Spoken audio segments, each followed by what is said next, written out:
You find yourself constantly explaining your choices, apologizing when you haven't done anything wrong, and second-guessing your own no. It's exhausting. But there is a reason certain people keep testing you. They don't go after everyone. They target these specific behaviors because no one ever showed you how to establish personal boundaries that actually protect you. Today, we are going to fix that. I will walk you through a 5-step psychological shield. By the end of this video, you will have a clear behavioral game plan and the exact scripts you need to handle these interactions. Implementing this sequence creates a system of friction. It makes the standard toolkit of a manipulator, the endless loops, the fishing for information, and the guilt, become much harder to sustain against you.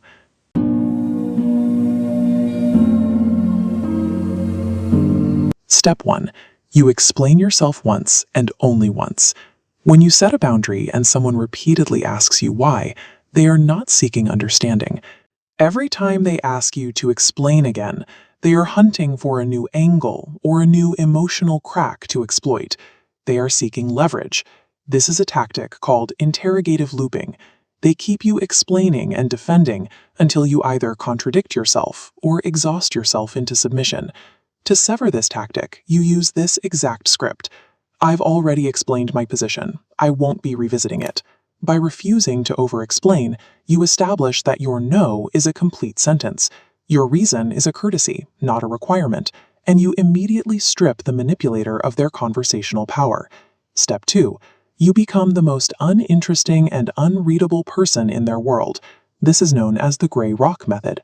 A manipulator relies on your energy to operate.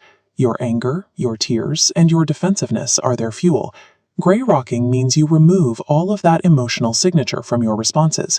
People often confuse this with giving the silent treatment. The silent treatment is a weapon. It's meant to punish and hurt the other person. Gray rocking is a protective wall.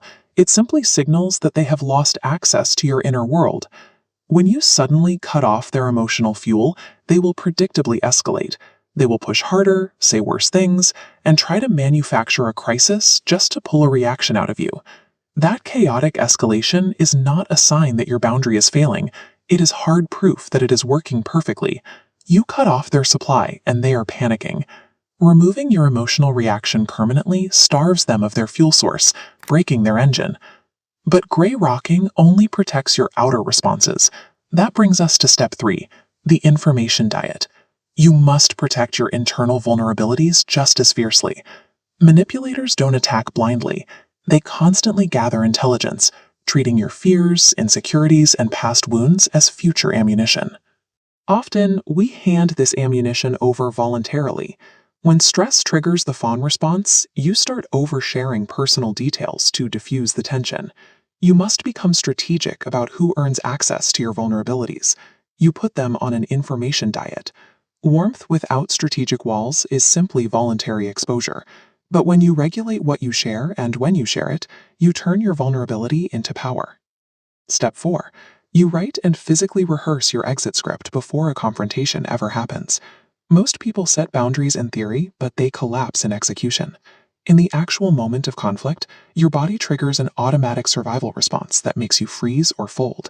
This is cognitive dissonance. It's the gap between who you want to be and who your body thinks it needs to be to survive. To solve this, you need physical rehearsal.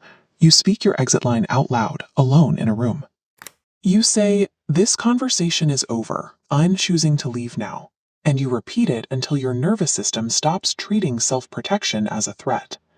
This physical rehearsal is the critical bridge.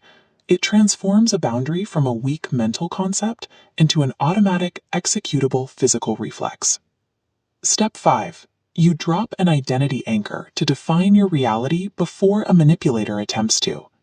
Every manipulation tactic, from silent treatments to love bombing, shares the exact same goal: rewriting a memory to make you forget who you are.